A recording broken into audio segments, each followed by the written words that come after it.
Hi friends, it's Julie again, and in this episode I wanted to talk about scavenger hunts because I absolutely love doing them. And in the spring, during the closure, I was really excited to see a renewed interest in scavenger hunts and a real recognition that we might all know how wonderfully they work in a face-to-face setting, but of course we also discovered how well they can work in either asynchronous or even a synchronous Zoom type situation.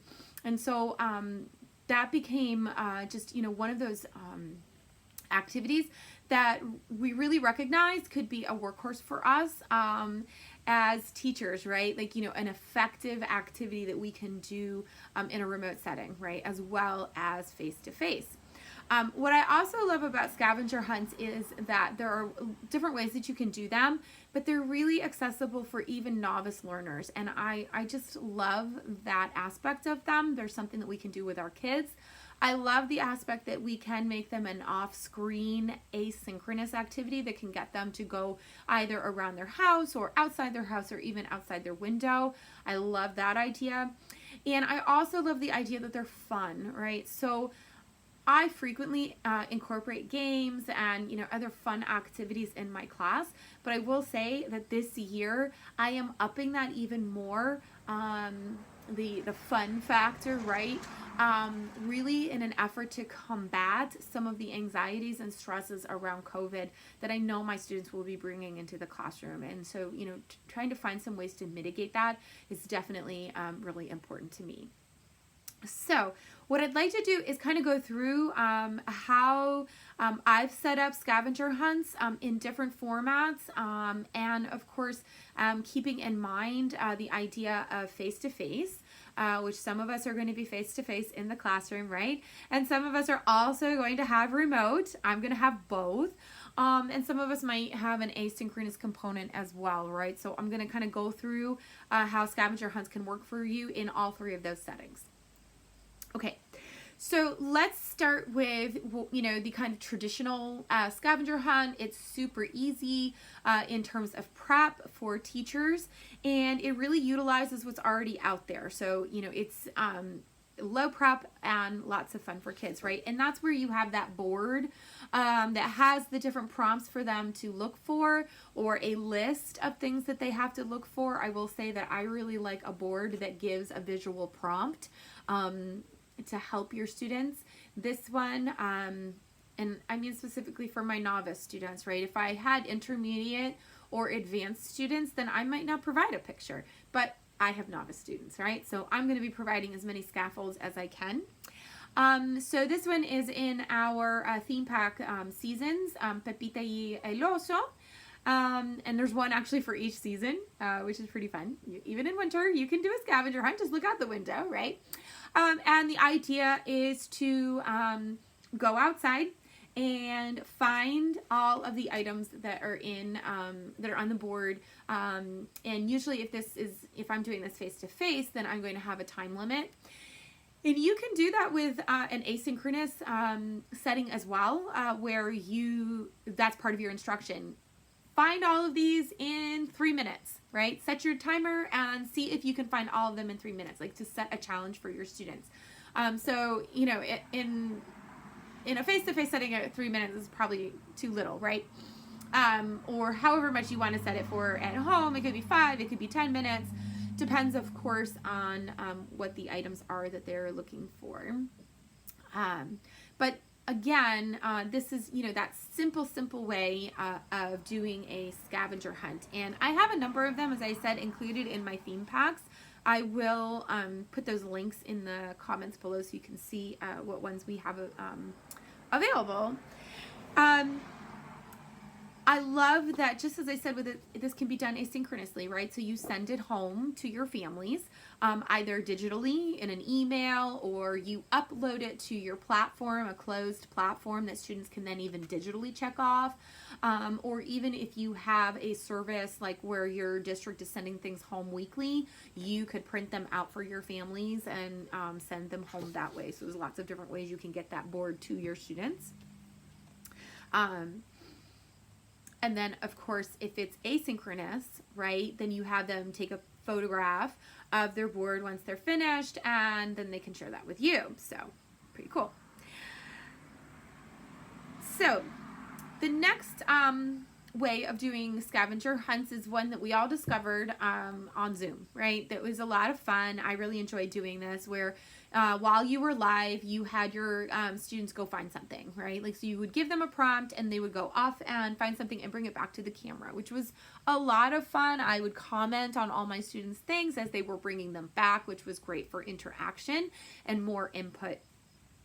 Again, like I was saying with these boards, I'm a huge fan of the visual support. So if I'm going to provide them with a prompt, I'm also going to give a visual to support those students in my class for whom the verbal prompt is not enough, right? I'm going to have some students, when I say, go find something red, I'm going to have some students who are going to get up and they're going to know exactly what I said, and off they go.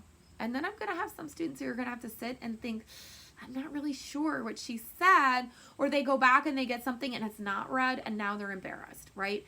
So a way to support and scaffold those students who might need a little extra, who are not, at quite the same level, is to provide the visual. And as you know, these come from my theme pack, Arturo y la Bota, the colors theme pack. I have lots of visuals in my theme packs, right, that can be used to provide those prompts for your students. I think having a list without visual prompts could be effective for your intermediate, your advanced students who might feel more confident in the language. But definitely for your novices, again, as I said, my emphasis is on fun, right? So I want my kids to enjoy this activity. I want them to, just go off and, they're all excited. And not to be stressing them out. They're hearing the input. Every time I say, busca algo rojo, they're hearing it, right? So if I have some kids who need that extra visual support, awesome. Maybe by the 10th time that they hear it, they don't need to look any longer, right? And so now that visual isn't for them. It might be for someone else who still needs a little extra support.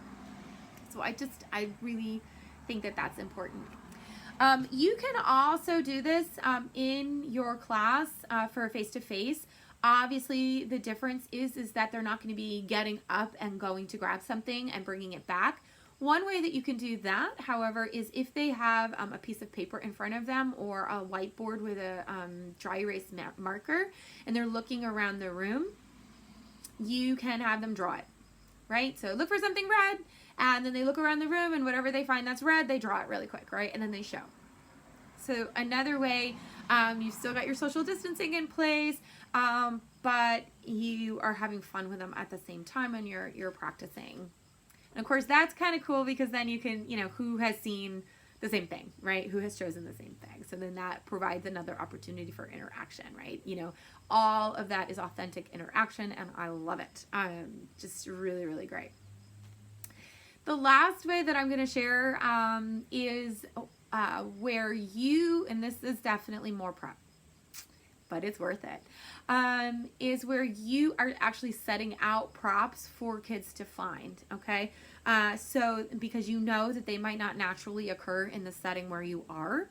So whether it be in your classroom or whether it be outside, this is one that I really love to do, is put out props and items to find in our school garden or out along in the playground, and then they have to go out and find those, right? So I do that before school starts. I make sure everybody in school knows, hey guys, I hid a bunch of stuff out in the garden. Please don't touch them. And so then when we have class, we go out, we look for all those things. What I really love about that is that sometimes you might want them to look for things that don't naturally occur, as I said, or it might be really hard to find. So even with this one, I did plant a couple of these things. I did plant a picture of a squirrel because we don't have squirrels commonly in our garden at school. Right? So, but another one that I really love to plant is to plant cultural realia and put that out there. And so you're looking for things that come from Mexico, or look for a musical instrument, or look for a food, right? And I have the visual prompts for them, or the list with visual prompts, or a board, whatever it might be. And off they go and they look for those items. So it's, it's a different way to bring in some cultural, authentic pieces for them to look at. A really fun twist with that, especially for your older kids, is for them to then take photographs with their device and annotate those later with more information after they've done the scavenger hunt. And again, that's also something that you could do asynchronously. You could give them a list of, find something red, find something blue, right? And then they have to take photos of all of those things at home, right? So a lot of different ways that you can do scavenger hunts. And to me, what I love about that, above everything else that I've said, is that especially in the time of COVID, where all of us feel like new teachers and all of us are stressed and there's so much that we have to do and we're trying to figure out, how am I going to teach? Really honing in on activities that you can do multiple times in different formats, I think is going to be so important for our own teacher sanity. For me to say in my mind, hey, I could do a scavenger hunt every week with my kids. Or I can assign a scavenger hunt like in this theme, or in this block of time, I might be able to assign a scavenger hunt and do one with first grade and another one with second grade, right? So maybe they're not the exact same ones, but the concept is similar. It makes my prep a little bit easier. It makes me a little bit calmer in terms of, okay, I've got this, because I'm using an activity that really just keeps on giving. So I hope that this has been helpful, and I hope that it's given you some good ideas and some tips. I will definitely put some links in the comments so that you have an idea of what's out there. Anyway, thanks, and I'll see you next time. Bye.